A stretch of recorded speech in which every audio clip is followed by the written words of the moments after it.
Welcome! You're listening to the Peace and Passion podcast, the place for conscious couples and individuals who want to explore aspects of their relationships as a self-growth evolution. I'm your host, Iman Iskander, and I'm a couples therapist and counselling coach on a mission to shore up your relational life with useful information and tips, as well as inspiration and ideas from the great minds of our guests, so you can skillfully and confidently and mindfully navigate the relationship with yourself and with others and with all of life and its challenges. On with the show. Hello, in this episode I have a special interview with Jason. Jason has been working with me for a while now, and he had an experience where after 20 years working in the same organisation, he woke up one day and found that he no longer had a job. So this episode is about the relationship that you have with your work, with the workplace. It does form part of your identity. And for Jason, when there was no more work, it was a time for deep self-reflection. He found that he needed stillness, and I think we can all learn from that. The time to be still and look after yourself through oodles of self-care can be a time for personal growth as well, because it's in that stillness that we get insights and awareness of our next step. Now, for Jason, he realized during that time that his identity was associated with the people and the workplace. He started to define, who am I as a professional? Who am I if I'm not a professional? And so it's in the quiet then we can learn about ourselves and notice even some repeating patterns. Notice how we take on the values and the views of others about us. We take on their thoughts, and we need to give the self-validation to ourselves, the positive affirmation of who we are and who we want to be. And it's only after doing that work that you can redefine yourself, move forward more positively, and really choose how you want to live your life instead of living like the walking dead. Those people that are caught in a pattern, caught in the rut without consciousness, without awareness, doing the same thing over and over again without really choosing. So I'd like you to really listen to what Jason has to say, because it's his personal experience that we can all relate to and we can all learn from. So let's get on with the show. Okay, welcome to the Peace and Passion podcast. Today I have a guest for you, and his name is Jason.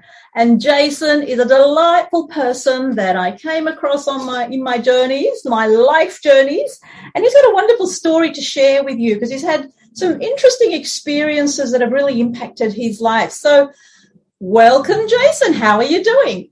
I'm good, thanks, Iman. Thanks for inviting me onto your podcast. It's my pleasure. I know that you've got a wealth of information to share on this topic, and it's all personal experience, which means that, there's nothing better than that. We learn from our personal experience.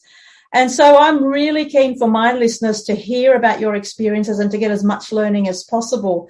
So let's start straight away by talking about what is this important relationship that you are going to talk about today? Yeah, look, I think my journey, my recent journey, and one of the reasons why I have been working with you, Iman, is that my relationship was a work-based relationship where I was a manager, and I had worked for the same company for more than 20 years. So that was a very important relationship to me, and that relationship very recently has broken down. And for that, for me, that was it's a big loss of your identity, who you are, because we all spend so much time at work these days. And so for me, it's about the difficulty of accepting that change and embracing a brighter future. You know, I love this because on this show we talk about the relationship with yourself, the relationship with other people, and then your relationship with all of life and how you navigate challenges that come to you in life. And what you've picked up there is really it's your relationship with the workplace, and that has a direct bearing on your relationship with yourself because part of it is about your identity. Does that resonate with you? Absolutely. Yeah, where beautiful. where you spend so much time, you identify that as being a big part of you, as your other relationships are in the world. Hmm. Um, yeah, very much. Okay. And so this is not a good time for all of this to be happening because listeners, as we're recording this, this is like heading into Christmas where it's all going to be slowing down. And so even in terms of, seeking other employment or kind of greeting the new year, all that sort of thing, there's a lot happening at this time of year. And in terms of employment, there's usually not a lot going. Have you been thinking about that? Has that kind of helped you or hindered you in the way you've been showing up and relating to this problem or this issue? Look, fortunately, because I had worked for the same company for a long time, there was a lot of leave owing to me, and none of us have really been able to have holidays in the last 2 years. So I've got a bit of a nest egg there, which is a bit of a safety net. So as we spoke about the other day, I've been given a gift. And I'm fortunate in that gift that's going to get me through Christmas. And as you said, people, not much work going. And also, too, I do think that a lot of people do make career choices and changes. I think they reevaluate the year they've gone through and what their future is. So I'm going to be one of those people. Wonderful. And I love the way you framed it, the gift. You have been given a gift. So maybe it is a good time around Christmas because it's all about gifts anyway. And it gives you the chance to pause and reevaluate. So that's lovely. Let's kind of look at how people's evaluations of you have kind of impacted you. And after 20 years of being in the one place, and then they kind of decide that is not to continue or that's no more, how have the evaluations kind of really had an effect on you? Have they positively impacted or negatively impact? Well, I think for the first 4 weeks of that change, I was licking my wounds, but I was also too enjoying switching off and looking after myself and looking after my other relationships outside of that. It was a good time for self-reflection upon that. That was good for those first 4 weeks, but now we're getting into a bit longer period of time here. I'm feeling more energized. I'm feeling more self-focused, but I'm still want to take that time out to look after myself because, as you pointed out, your identity is very much associated with the people that you work with, the colleagues that you work with, your managers, your supervisors, those other kinds of people. So that took a real whack, really, to who I was as a professional person, and what that meant for my identity. And it's coming out of the other side of that now. And I think, the work that we spoke about the other day was that we're very much influenced in our relationships and how they affect us from past events. And that we often do repeat the patterns of the past. And it's also too, it's about your ability to self-reflect, and find stillness, and just be, really. I love that. And you've already raised 3 key things here that I think we need to go further into. So first, you said you stopped and you took some self-reflection time, and you kind of managed during that period to turn this into a personal growth experience because you've come out of it kind of recognizing it's a gift. Tell me how important that reflection time was. What was it that you actually did? How did you find that stillness? What worked? What didn't work in that first part? So probably in finding that stillness or that self-reflection work was self-care, good self-care. It was, about eating well, exercising, getting good sleep. It was also in that big change that you've got, you reach out to your friends and to your partners, and you reach to them for support, and that was very beneficial. And I found that a lot of people reached out to me to say, hey, how are you? Are you doing okay? That was really positive, because when you spend so long in one place, you really do like to think that you've made a positive contribution. And what you've just said is not easy to do. Like, you're saying it as if it's just, this is what you do in these difficult times. But often people, when there's been a life turmoil or a change or some sort of crisis, they can be swept away in the river. They can just go with it and become totally discombobulated. But the fact that you've been able to pause there and go, this is a time when I need self-care. I need to look after me, and through diet, nutrition, and good sleep hygiene, and then getting support from people that can support you. That in itself is such a big and important point to highlight and underline, that you can choose how you respond, and you don't have to be swept away in the turmoil of things. You can actually choose to use this as a time for you to regroup, to connect with yourself, and to make choices about how you move forward. Is there any truth in that for you?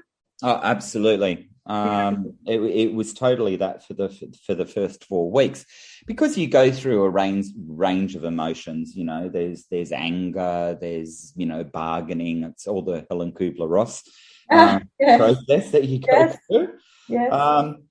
And then and then it was the opportunity to, after the stillness and finding some kind of peace with the process, then it's, you've licked your wounds and you're healing. Then it's okay. So what is next? And what is next is, I think, as we've discussed, is about regaining your identity, or re-identifying yourself in a positive fashion. I'm going to just stop you there, because that's important too, because, you said regaining your identity. So there must have been some awareness inside of you that this whole thing was related to identity, that part of you had gone with that job and you needed to kind of pick up who you are now, redefine that, regain who you are, and move forward with a bit of strength. So it's very much linked to who you are. Would that be true for you? Absolutely. And the role that I was in, required 10, 12-hour days. It was in a healthcare environment. So it was a bit of a pressure cooker. And by the time, you got up at 5 and you got home at 7, there wasn't much left. Oh, gosh, there's no time for you in that sort of day. So I think, very much that's where the focus was, on sleep and rest for a while. And I mean, in our last session, we spoke about, was it The Walking Dead that you called? Yeah, I do say that a lot. The Walking Dead, in a rut, spinning and not being conscious and not choosing in your life. So we definitely don't want to be part of that community. No. We want to live with consciousness and awareness and make choices. And if they don't work, we choose again. So that's very much what I say. Yeah.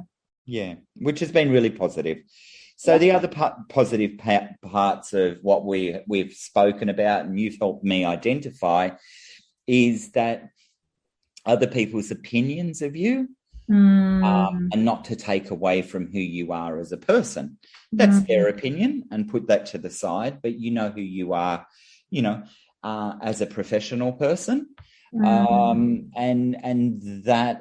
that's still a process. But I've had a few of those light bulb moments that was spoken about.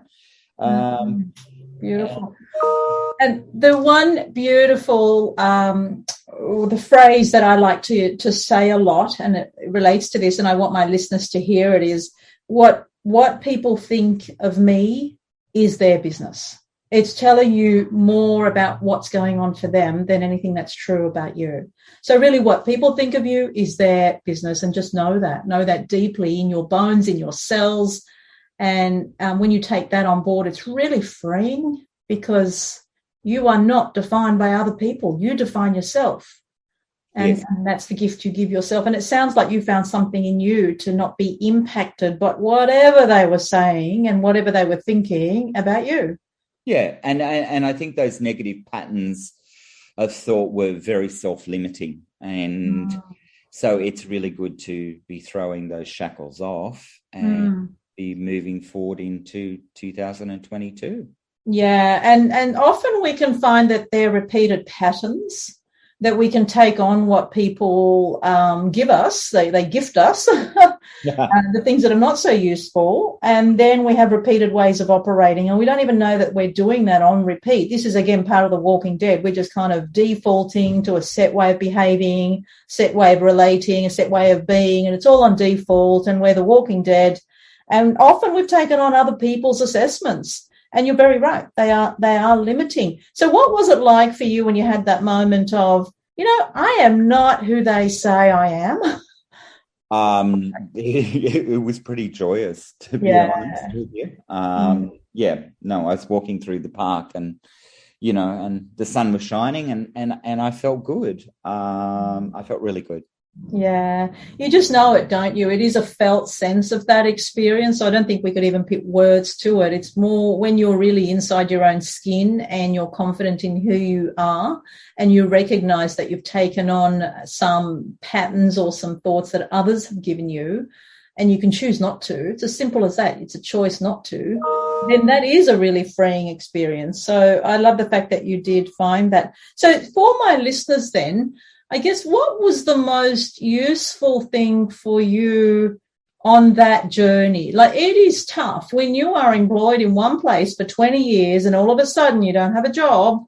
That's tough. That's probably the toughest thing, or one of the toughest things that people can go through. So what is it that you would want them to know, and what is it that helped you that my listeners could learn from? Look, I think the thing is that we spoke about, that we do get into those ruts, and you just become that Walking Dead, and you go and you function. I think once I made that decision to resign, which was a hugely difficult decision, it was then the most important part about it was to look at your self-identity, and, don't just be defined by the job that you've been doing for 20 years. There's so much more to you than just doing that job, whether it's whether you're caring for people, what other aspects it are is in your professional life. And that in itself, that was the hardest, to find self-identity again, and to lift that lid on who I was as a person. I knew what my roles were, but I had sort of pretty much forgotten about who I was. Yeah, and that's like a blank slate then, because you can create that now. When you're at work, you get a job description, you get a prescription of how you're meant to behave and what you're meant to do, and you just do it. You get into the rut, getting up early, coming home late, and you're just doing the tasks.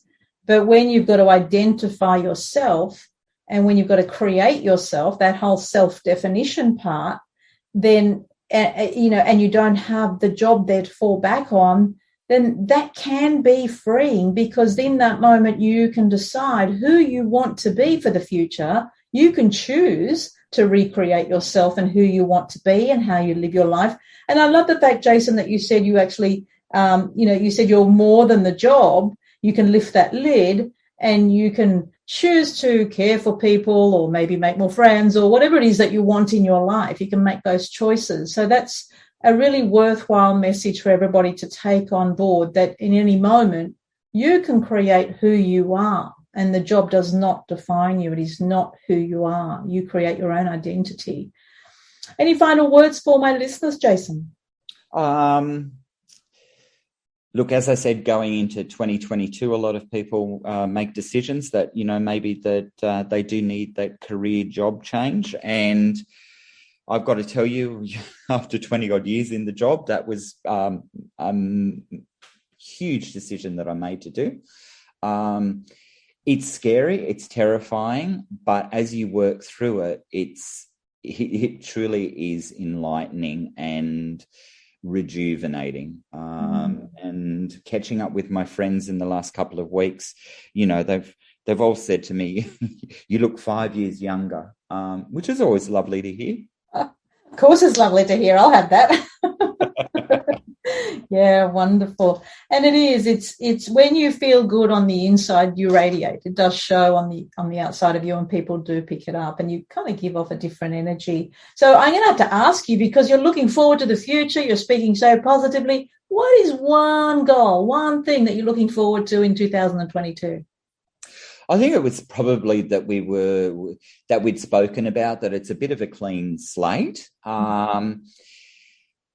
I think probably the thing that I'm really looking forward to is having the time to think about, before I go into any different kind of role, just taking that breath, and just making sure that the company that you're going to work for, that is true to your values. And look, that's not always possible. Do your research, get in touch with your network and see, what's the feedback for that. Don't rush into it. Take the time. But I think, if you're stuck in that rut, don't do it to yourself, because life simply goes too fast. Yeah. And you're right. Sometimes you don't get it right when you're trying to evaluate if the company is aligned to your values, but it's never too late to choose. Choose again. So at the moment you realize it's not aligned with who you are and who you want to be, then that's the moment when you have power, because you're now not the walking dead. You're the opposite. You're living consciously with awareness. And so you can choose the next step, the next path, the next road, the next decision. And that's really empowering. So I'm excited about your future, and I'm looking forward to 2022 and what it's going to bring. Well, both you and me. I hope I've got lots of plans for my year as well. And I know that the way you're talking, that it's a clean slate, you are going to create something magical. So good luck to you. And thank you so much for being on the show, Jason. I'm sure our listeners have got some little gems here that they can take away. So much about the personal growth aspect, that what others think of us is not us. It's just a bunch of thoughts about the validation, about the positive way of relating to yourself, and about noticing when you're caught in patterns, when you're being the walking dead, when you're limiting yourself with ideas and beliefs that others have given you. Then it's really rising above that, giving yourself some stillness, some self-reflection time, and to turn even experiences that others would consider to be negative experiences into personal growth opportunities, where you can identify yourself and recreate yourself and move forward in a way that's aligned with your values. So thank you once again, Jason. Lovely. Thank you, Iman, and thank you for inviting me onto the podcast. I'm honoured. My absolute pleasure. Thank you. Thanks for listening to the Peace and Passion podcast. If you'd like to stay in contact, make sure you subscribe to the show in your podcast app so you don't miss an episode. Now, if you like something here, or if something resonated with you, I'd love your encouragement to keep this going. You can do that with a review, a like, or a share, or just by telling someone that you think will benefit from hearing this. Take good care now.